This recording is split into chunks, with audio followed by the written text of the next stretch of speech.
मी Pallavi वागसकर, उद्योगिनी YouTube चॅनलमध्ये आपल्या सर्वांचे स्वागत. मी मागच्या एपिसोडमध्येच तुम्हाला सांगितलं होतं की मी अशा उद्योजकांना इथे गप्पा मारण्यासाठी बोलवणार आहे की ज्यांची यशोगाथा ऐकून आपण नक्कीच प्रेरित होणार आहोत आणि आपल्या फेसबुकच्या या 24,000 महिलांपैकी आपण एका मैत्रिणीचा एक यशस्वीरित्या पुढे चाललेला बिझनेस जाणून घेण्यासाठी तर उत्सुक आहोतच. नक्की चला तर मग आपण सुरुवात करूया आजच्या एपिसोडला. आजच्या एपिसोडमध्ये मी अशीच एक उद्योगिनी इथे इन्व्हाइट केलेली आहे आणि ही उद्योगिनी अक्षरशः शून्यातनं सुरुवात करून आज यशस्वीरित्या पूर्ण पुण्यात काय तर पुण्याबाहेरही पूर्ण महाराष्ट्रात तिचे प्रॉडक्ट्स नेलेले आहेत तिने. आणि तिच्या गृह उद्योगांमध्ये आपण ती कोणकोणत्या गोष्टी करते तेही जाणून घेऊ, कशा करते तेही जाणून घेऊयात.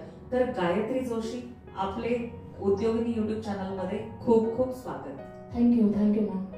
गायत्री, मला नक्कीच जाणून घ्यायला आवडेल की तुम्ही तुमच्या या जुई गृह उद्योग हा जो बिझनेस आहे त्याला तुम्ही सुरुवात कशी केली आणि तो आतापर्यंत कुठे पोहोचलेला आहे?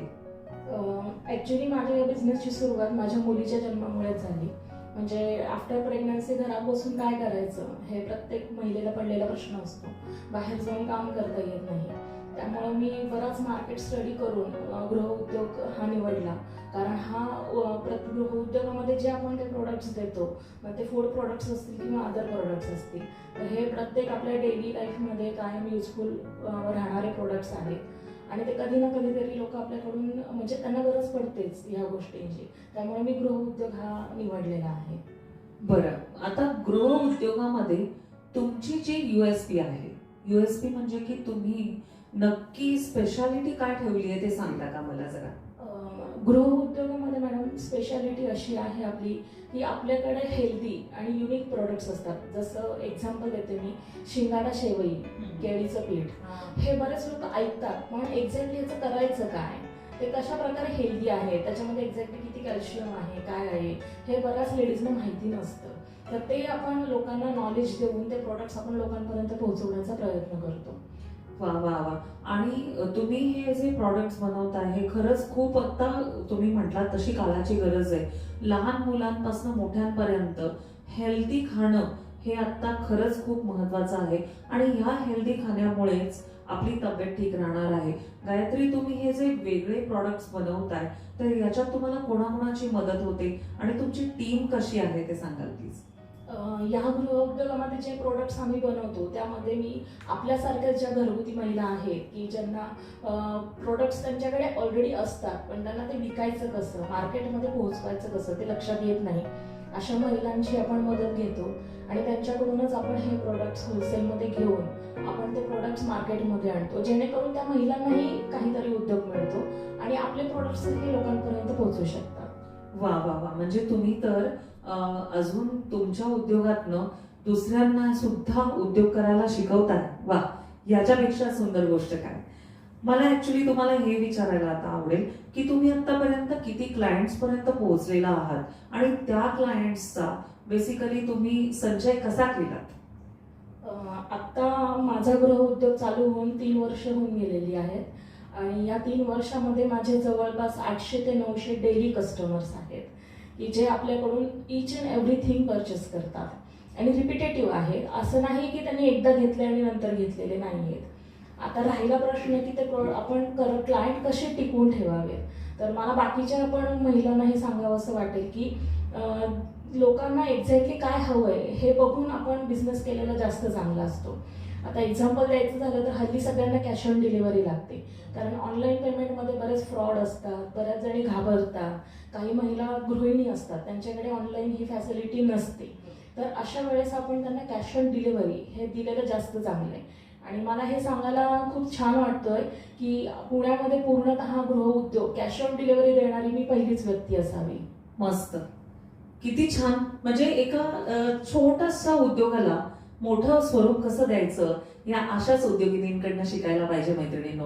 कारण आज जर तुम्हाला पुढे जायचंय तर टेक्नॉलॉजी तिचा वापर करणं हे खूप महत्वाचं आहे. आणि नक्कीच गायत्री, तुम्ही खूप चांगल्या प्रकारे आता सांगितलं की कॅश ऑन डिलिव्हरी हा पण खूप महत्वाचा मुद्दा आहे. आजकाल प्रत्येकाला घर बसल्या प्रॉडक्ट्स मिळवायला आवडतात, मार्केटमध्ये गर्दीत जाणं, तर हे तर कम्प्लिटली आपण टाळतोच आहे अजूनही. तर मला अजून तुम्हाला पुढे विचारायला आवडेल की तुमच्या या क्षेत्रात आता बरेच वर्ष झाले तुम्ही याच्यात आहात, तुमच्या अचिव्हमेंट्स आम्हाला सांगा जरा. अचिव्हमेंट अशा आहेत की बरेच ग्रुप्स आहेत आपण फेसबुकवर जॉईन केलेले, तर त्याचा रिव्ह्यू करून आता काही महिन्यांपूर्वी मला हडपसर बिझनेस आयकॉन म्हणून एक अवॉर्ड दिलेलं गेलं होतं. आणि त्यानंतर मला बऱ्याच ठिकाणी म्हणजे बोलवतात ॲज अ गेस्ट. त्यांनी मिळवलेल्या सगळ्या ज्या कष्टाने मिळवलेले क्लायंट्स आहेत, त्यांचे जे रिव्ह्यूज येतात, त्यातनं यांना जो पुढे बिझनेस मिळतो तोही खरंच खूप मोठा असतो. तर गायत्री, तुम्हाला अजून एक गोष्ट मला विचारावंसं वाटतंय की मार्केटिंगसाठी तुम्ही नक्की काय कसं करता मार्केटिंग? कारण माझ्या बऱ्याच मैत्रिणींचा हा प्रश्न आहे आणि आपण हीच तर माहिती देण्यासाठी आज आपण दोघी इथे आहोत की महिलांना बराच मोठा प्रश्न असतो बघा की मी प्रॉडक्ट बनवतीये पण मला मार्केटिंग कसं करायचंय, तर त्याबद्दल जरा गाईड करता का? नक्कीच मॅडम. मार्केटिंग म्हणजे पहिल्यांदा तुम्हाला मार्केटिंग म्हणजे सगळ्यात पहिल्यांदा तुम्हाला तुमच्या प्रोडक्टचं प्रमोशन करायला जमलं पाहिजे. तुमच्या प्रोडक्ट्स म्हणजे आपले जे काही प्रोडक्ट असतात ते विकणारे हजारो लोक असतात, त्यामध्ये तुमची युनिकनेस काय आहे हे तुम्हाला स्वतःलाच आधी ओळखता आलं पाहिजे. त्यानंतर मार्केटिंग करताना लोकांना तुमच्याकडून एक्झॅक्टली काय हवं आहे, लोकांची गरज काय आहे, त्यानुसार तुम्ही प्रोडक्ट निवडावे असं माझं सगळ्यांना सांगणं आहे. की म्हणजे डेलीमध्ये लोक बरेच प्रोडक्ट वापरतात, पण त्यामधूनही आपल्या प्रोडक्टमध्ये काय असं आहे आणि आपण काय देऊ शकतो लोकांना हे जास्त महत्त्वाचं आहे. कारण हल्ली कुठेही गेलात तुम्ही तर प्रत्येक लेडीजचा म्हणजे आता मी माझं एक्झाम्पल देते तुम्हाला की प्रत्येक लेडीजचा हा प्रश्न असतो की मॅडम शिपिंग चार्जेस किती पडतील. मग कसं असतं की सगळंच तुम्ही क्लायंटकडून घेऊ नका असं माझं म्हणणं आहे की जोपर्यंत तुमचा बिझनेस सेट होत नाही तोपर्यंत तुम्ही 50-50 मध्ये जा. तुम्ही तोपर्यंत 10 रुपये 20 रुपये मार्जिननी काम करा. त्यावेळेस तुमचं मेन इंटेन्शन असं हवं की पहिले 1 वर्ष की मी क्लायंट फक्त टिकवते, फक्त आपला नेट प्रॉफिट झाला तो पुरेसा आहे आपल्या बिझनेससाठी. असं 1 वर्ष जरी तुम्ही केलं तरी सुद्धा तुमचं नुकसानही होणार नाही, पण फायदा तुमचा असा होईल की तुमच्याकडे भरपूर क्लायंट्स निर्माण होतील. आणि माउथ पब्लिसिटी जे क्लायंट करतो त्यापेक्षा चांगलं मार्केटिंग काहीच नसतं. नक्कीच नक्कीच. आणि हे तुमचं ऐकताना मला एक आठवलं बरं का की तुम्ही म्हटलात की दर महिन्याला 1000 पेक्षा जास्ती लोक रिपिटेटिव्ह ऑर्डर्स देतात. ही जादू कशामुळे आहे बरं गायत्री? कसे बरं खुश आहेत तुमचे क्लायंट एवढे? क्लायंट खुश कसा असतो, कारण माझा गृह उद्योग आहे त्यामुळे माझ्या बऱ्याच लेडीज कस्टमर्स आहेत आणि अगरबत्तीमुळे काही जेंट्स कस्टमरही आहेत. पण आता आपणही एक बाई आहोत, आपण एक स्त्री आहोत, आपल्याला कोणी काही दिलं तर आपण खुश होतो, बरोबर आहे. मग त्यानुसार आपण असं करतो की आता माझ्याकडे मी एक ग्राफ तयार केलेला आहे ज्यामध्ये माझे डेली कस्टमर्स कोणते आहेत, माझ्याकडून नेहमी ऑर्डर घेणारे कोण आहेत, माझा रेफरन्स कोणी जास्त लोकांना दिलेला आहे, असं मी सॉर्टिंग ठेवलेलं आहे. आणि त्यानुसार प्रत्येक दर 2 महिन्याला 3 महिन्याला मी एक सरप्राईज गिफ्ट माझ्या कस्टमर्सला पाठवत असते की ज्यानुसार कस्टमर खुश होतात. कारण आपण काही केलं आणि आपण जर त्याची दखल घेतली नाही कोणी तर आपल्याला थोडंसं वाईट वाटतंच ना. जसं तुम्ही आमची दखल तरी घेतली आहे तसंच कस्टमरचंही असतं ना. फक्त बिझनेस जे करतात त्यांचीच दखल नाही घ्यावी, जे कस्टमर असतात त्यांची दखल घेऊन तुम्ही त्यांना काही दिलं तर ते खुशच होतात. वा, खरंच एक की पॉइंट सांगितलं बरं का गायत्रीने आपल्याला. हे विचारायला नक्कीच आवडेल की खरं तर अगदी शून्यातनं सुरुवात आहे आणि आज 1000 client is not a joke.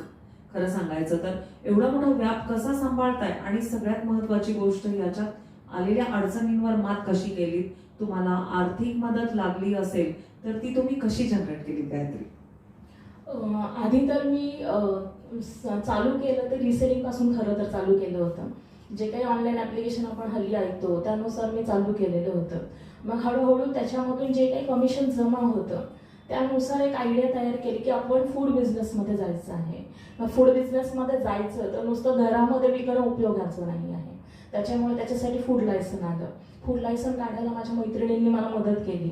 त्याच्यानंतर मला फूड लायसनमध्ये काढल्यानंतर जे काही मला त्याच्यामध्ये प्रोडक्ट्स ठेवायचे झाले, पापड म्हणा किंवा काही असं का शिंगाडा शेवई आहे, केळीचं पीठ आहे, परत अजून नूडल्स आहेत ज्वारी बाजरीच्या. तर हे सगळे जे मला प्रोडक्ट्स ठेवायचे ते मी एकटी मॅनेज नाही करू शकत.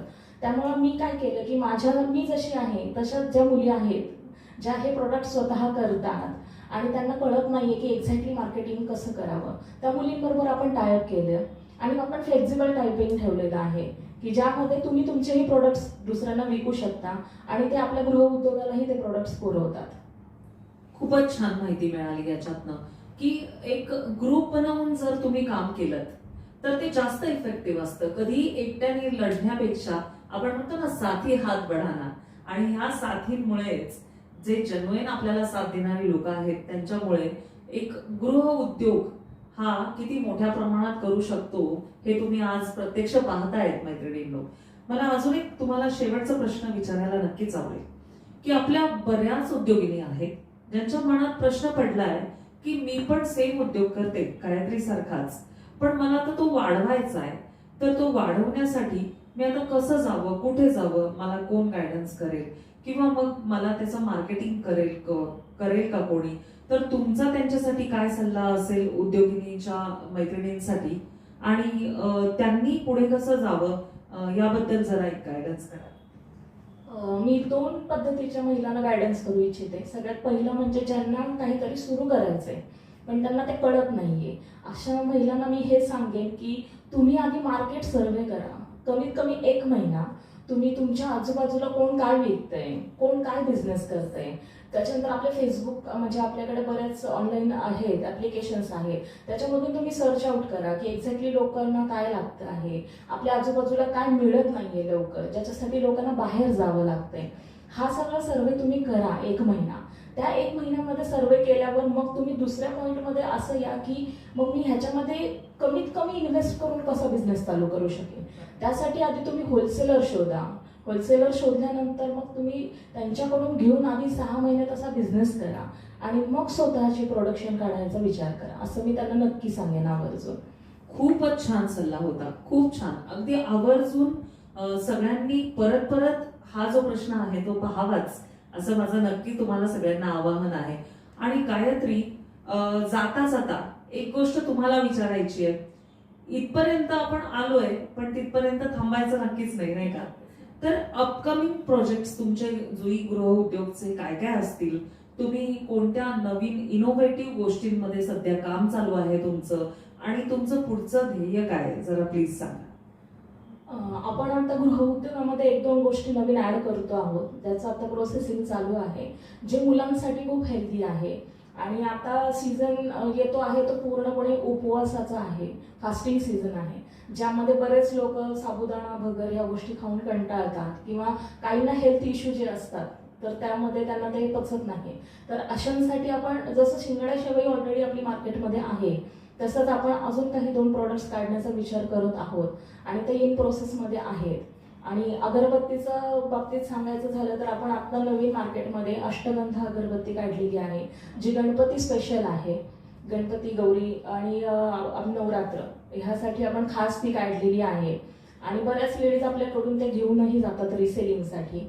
आणि ह्या अगरबत्ती पूर्ण ऑर्गॅनिक आहेत, ह्याच्यामध्ये आपण कुठल्याही प्रकारचा मसाला केमिकल वापरत नाही आणि त्यामुळेच ह्याचा अंगारा जास्त पडतो. कारण बऱ्याच लेडीजचा हा प्रश्न असतो, मॅडम तुमच्याकडून आम्ही अगरबत्ती घेतली पण त्याचा अंगारा खूप पडतो. म्हणजे हे तुम्हाला पण एक शिकण्यासारखं की ज्याचा अंगारा पडतोय जास्त ती त्याच्यामध्ये काहीच नाहीये, ती भेसळविरहित अगरबत्ती तुम्हाला आम्ही देतो आहोत. आणि ह्याचं आपण चेकिंग करतो की ज्यांच्याकडे लहान मुलं आहेत, ज्येष्ठ नागरिक आहेत, ही लोक ते वापरतात, आपल्याला रिव्ह्यूज देतात आणि त्यानंतर आपण ही मार्केटमध्ये काढतो की जेणेकरून कोणाला कुठल्याही प्रकारचा त्रास होता कामा नाही. वा वा वा, इतके सुंदर प्रॉडक्ट्स जर आपल्याला मिळत असतील अगदी केमिकल विरहित आणि आपल्या कुटुंबाला स्वस्थ ठेवणारे, तर नक्कीच आपण जुई गृह उद्योगला कनेक्ट होऊयात. आणि हो, उद्योगिनीला तर तुम्हाला कनेक्ट व्हायचंच आहे. तर आजच्या या आपल्या एपिसोडमध्ये अत्यंत व्हॅल्युएबल इन्फॉर्मेशन आपल्याला सगळ्यांना मिळालेली आहे की आपण फूड प्रोडक्ट्स पासनं ते बाकी ज्या काही गृह उद्योगातल्या गोष्टी आहेत त्या अगदी कमीत कमी भांडवलातनं कशा चालू करता येतील आपल्याला. आणि सगळ्यात महत्वाची गोष्ट, तुम्हाला हे प्रॉडक्ट हवे असतील तर कमेंटमध्ये नक्कीच तुमचे काय ऑर्डर आहे ती सांगा. गायत्री नक्कीच तुम्हाला त्याच्याबद्दल कनेक्ट होईल आणि तुम्हाला संपर्क करून तुमच्या अगदी घरापर्यंत त्यांचे खूप छान छान प्रॉडक्ट्स येतील याची खात्री मी नक्कीच उद्योगिनी म्हणून तुम्हाला देऊ इच्छिते. त्यासाठी तुम्हाला काय करावं लागणार आहे, हा व्हिडिओ पूर्ण पाहायचा आहे, तो सबस्क्राईब करायचा आहे आणि हो, सगळ्यात महत्वाची गोष्ट शेअर करायचा आहे. कारण उद्योगिनीची टॅगलाईनच आहे लेट्स ग्रो टुगेदर. तर केला की नाही सबस्क्राईब, लगेच करा आपला चॅनल सबस्क्राईब आणि इथून पुढे अजून अशा खूप छान छान गोष्टी आणि खूप साऱ्या उद्योगांची माहिती घेऊन मी परत तुमच्याशी गप्पा मारायला येणार आहे. तोपर्यंत स्टे ट्यून. चला, बाय बाय.